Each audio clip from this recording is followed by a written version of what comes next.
Hi everyone, welcome to our channel. నేను మీ అంటే సరిత. ఈరోజు మనతో పాటు సీనియర్ జర్నలిస్ట్ దాము బాలాజీ గారు ఉన్నారు. ఆయనతో మాట్లాడతాం. నమస్తే సార్. నమస్తే సార్, కవిత గారి మీనాలుడిని సిబిఐ అరెస్ట్ చేస్తుందని వార్తలు రావడం జరుగుతుంది, మనం వినడం కూడా జరిగింది. సో అది ఎంతవరకు నిజం, అసలు ఏంటి నిజంగా జరిగిందా, ఏం జరిగి ఉంటుంది మీ మాటల్లో? కవిత మేనల్లుడు గురించి గతంలో కూడా వార్తలు వచ్చాయి. కవిత మేనల్లుడు మేకా శరణ్ అబ్బాయి పేరు. సో వాళ్ళ సిస్టర్స్ సన్. కవితకి ముగ్గురు కజిన్స్ ఉన్నారు, వాళ్ళ కజిన్ సన్ అనమాట.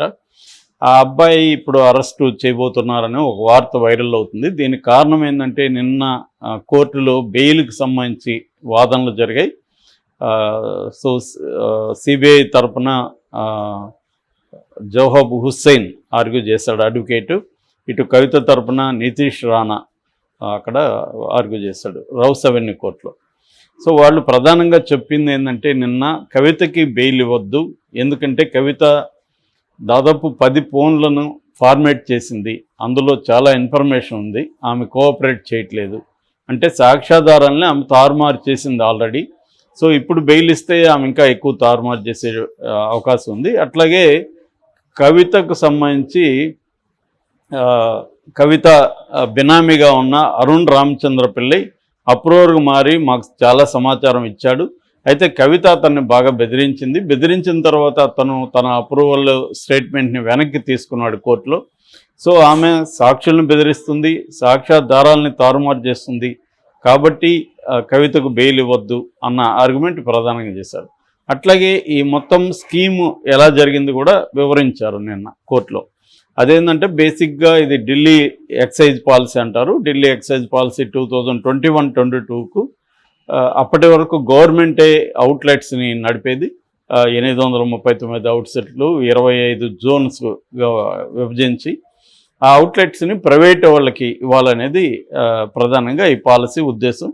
సో దీంట్లో 5% నుంచి ఏకంగా 12% వరకు ప్రాఫిట్స్ని పెంచుకున్నారు. సో ఇదంతా కూడా కవిత ఒక ప్లాన్ చేసి, కవితని ఒక లాబింగ్ చేసి ఒక లిక్కర్ గ్రూప్ని ఫామ్ చేసింది ఆమె. సౌత్ లిక్కర్ గ్రూప్ అంటారు, సౌత్ గ్రూప్ అని సింపుల్గా పిలుస్తారు. అందులో ప్రధానంగా అరబిందో ఫామ్ ఆయన డైరెక్టర్ ఎండి ఆయన శరత్ చంద్రారెడ్డి, తర్వాత ఇండో స్పిరిట్స్ మాగుంట శ్రీనివాసరెడ్డి, మాగుంట రాఘవరెడ్డి, వీళ్ళని ఆర్గనైజ్ చేసి ఒక ఫ్రెంచ్ కంపెనీ, డిస్ట్రిబ్యూషన్ కంపెనీని పెట్టుకొని ఈ మూడింటిని ఆర్గనైజ్ చేసి కవిత తన అనుచరుడైన ఈ రామచంద్ర పిల్లై, అరుణ్ రామచంద్ర పిల్లై ద్వారా మొత్తం నడిపించింది డీల్ని. సో వీళ్ళు కేజ్రీవాల్ని, శ్రీనివాసరెడ్డిని కలిస్తే కవితను కలవమని శ్రీనివాసరెడ్డిని కేజ్రీవాల్ సజెస్ట్ చేశాడు. కేజ్రీవాల్ తరపున 2 వ్యక్తులు పనిచేశారు. ఒకరేమో మనీష్ సిసోడియా, ఇంకొకరేమో విజయ్ నాయర్. విజయ్ నాయర్ ఎవరంటే, మొత్తం ఆప్కు సంబంధించిన కమ్యూనికేషన్స్ అన్నీ కూడా ఆయన చూసుకుంటారు. ఆయన ఒక కంపెనీ కూడా ఉంది, ఇండస్ట్రియలిస్ట్ కూడా. ఇక 2వ వ్యక్తి మనీష్ సిసోడియా. ఆయన మనకు తెలుసు, ఆయన ఉప ముఖ్యమంత్రి ఢిల్లీకి. సో వీళ్ళిద్దరి ద్వారా నడిచింది. ముఖ్యంగా ఈ విజయ్ నాయర్ దీన్ని నడిపారు. విజయ్ నాయర్తో పాటు అక్కడ ఇంకొక ఇండస్ట్రియలిస్ట్ దినోష్ అరోరా కూడా దీంట్లో ఇన్వాల్వ్ అయ్యాడు. సో వీళ్ళు ఏం చేశారంటే, బుచ్చిబాబు, అరుణ్ రామచంద్ర పిల్లై వీళ్ళ ద్వారా కవిత డబ్బుల్ని కలెక్ట్ చేసింది వీళ్ళ దగ్గర. శరత్ చంద్రారెడ్డి అండ్ శ్రీనివాసరెడ్డి వీళ్ళ దగ్గర కలెక్ట్ చేసి దీన్ని విజయ్ నాయర్కి పంపించారు. విజయ్ నాయర్ ద్వారా ఆప్కి వెళ్ళింది. ఇందులో కొంత డబ్బులు గోవా ఎన్నికలే కూడా యూజ్ చేశారు. సో బుచ్చిబాబుకి తర్వాత అరుణ్ రామచంద్ర పిల్లకి జరిగిన చార్ట్ లిస్ట్ మా దగ్గర ఉంది. అందులో క్లియర్గా కవిత పేరు కూడా మెన్షన్ చేశారు వాళ్ళు. సో ఈ చార్ట్లో సంబంధించిన చాలా డేటా కవిత ఫోన్లలో ఉంది. మేము అడిగితే కవిత దాదాపు 10 ఫోన్లను ఆమె ఫార్మేట్ చేసేసి మళ్ళీ మాకు ఇచ్చారు. సో అందులో డేటా ఇదైంది. సో ఈ విషయాల్ని, అంటే కవిత రోల్ని ఆల్రెడీ అప్రూవర్గా మారిన శరత్ చంద్రారెడ్డి ఒప్పుకున్నాడు, తర్వాత మాగుంట శ్రీనివాసరెడ్డి ఒప్పుకున్నాడు, రాఘవరెడ్డి ఒప్పుకున్నాడు. సో క్లియర్గా కవిత రోలు దీంట్లో ఉందనేది ప్రూవ్ అవుతుంది.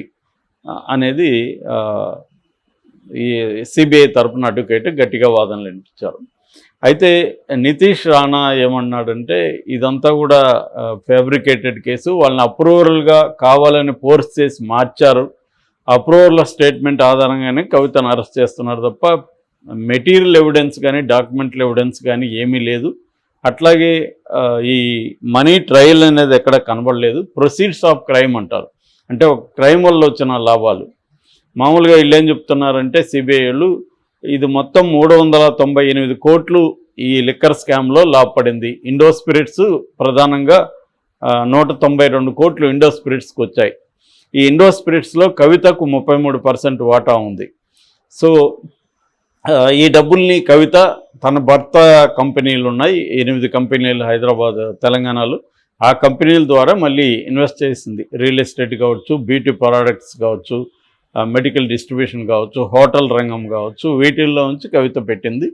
ఆ మధ్య దుబాయ్లో కూడా కవిత ప్లాట్ కొనిందని ఒక వార్త కూడా వచ్చింది. సో ఈ కాంటెక్స్ట్లో ఈ ఇండో స్పిరిట్స్లో తన అక్క కొడుకు ఈ మేఘా చరణ్ని ఒక ఎంప్లాయీ లాగా జాయిన్ చేయించింది. ఎందుకంటే అతనికి తన తరపున అతను ఇండో స్పిరిట్స్ అకౌంట్స్ అవన్నీ చూసుకోవడానికి, ఎందుకంటే తనకు కూడా వాటా ఉంది కాబట్టి. అయితే తన పేరుతో ఆ వాటా లేకుండా అరుణ్ రామచంద్ర పిల్లై పేరుతో ఆ వాటా పెట్టింది.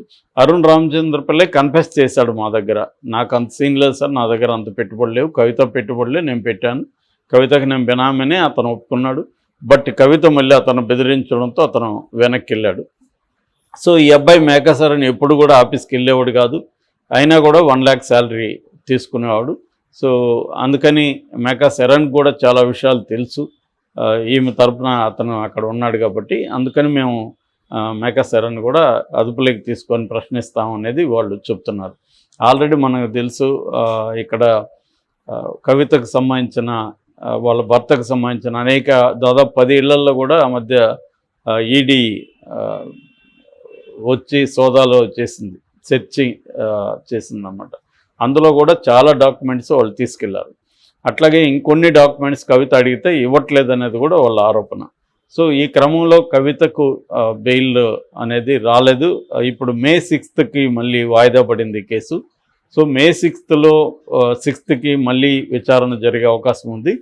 అయితే కవితని మేఘాచరణ్ని కూడా ఇరికిచ్చేసింది. కవిత ప్లాన్డ్గా చేయకుండా ఇండో స్పిరిట్స్తో తనకు సంబంధం లేదని చెప్తుంది. మరి మేఘాచరణ్ని ఎందుకు జాబ్లో యాడ్ చేసింది అంటే క్లియర్గా కవిత వల్లే ఇప్పుడు అల్లుడు ఇరుక్కున్నాడు. సో అందువల్ల ఒక వాదన ఏంటంటే కేటీఆర్ కవిత పట్ల కోపంగానే ఉన్నారు. ఈ అమ్మాయి మనం చెప్తే అనకుండా ఢిల్లీ వరకు వెళ్ళింది, అంటే భయపడకుండా కేసీఆర్ నిన్న కూడా TV9లో మాట్లాడాడు. ఏంటంటే వీళ్ళు మేము మేనేజ్ చేస్తామని చెప్పచ్చు, కానీ అక్కడేమవుతుందంటే ఢిల్లీలో వీళ్ళ కంట్రోల్లో ఉండే పరిస్థితి లేదు. సో ఢిల్లీలో లేనప్పుడు వీళ్ళు మేనేజ్ చేయలేరు. సో అందుకని ఈ అమ్మాయి మీద కేటీఆర్ కానీ కేసీఆర్ కానీ కోపంగానే ఉన్నారు. అందుకే దాని మీద పెద్దగా వాళ్ళు తీసుకోవాల్సినంత శ్రద్ధ తీసుకోలేదు అనేది కూడా వినిపిస్తుంది. అదర్వైజ్ అంటే పెద్ద స్థాయి లాయర్లను పెట్టడం, ఇప్పుడు మనం చంద్రబాబు కేసు చూసాం, మొత్తం లాయర్లంతా కదిలారు. దాదాపు 100-150 మంది లాయర్లు పనిచేశారు చంద్రబాబు కోసం. దానివల్ల కోర్టుల్లో కూడా ఒకవేళ 50 రోజులు ఆయన జైల్లో ఉన్నప్పటికి కూడా ఆయన ఇంకా ఎక్కువ రోజులు జైల్లో ఉంటాడేమో అని అందరూ అనుకున్నా కూడా బెయిల్ తెచ్చుకోగలిగాడు. మళ్ళీ వ్యవస్థలు తనకి పనిచేయడం ప్రారంభించాయి. ఇక్కడ చూసుకున్నప్పుడు కేసీఆర్కి ఇప్పటివరకు ఆయన మాట్లాడలే, మొన్ననే మాట్లాడాడు ఆయన TV9 ఇంటర్వ్యూలో. అంతకుముందు ఒక వారం ముందు మాత్రమే జస్ట్ కవిత పేరు ఎత్తాడు. సో ఈ కాంటెక్స్ట్లో కవిత ఇప్పుడిప్పుడే బయట వచ్చే పరిస్థితి కనిపించట్లేదు. Thank you sir.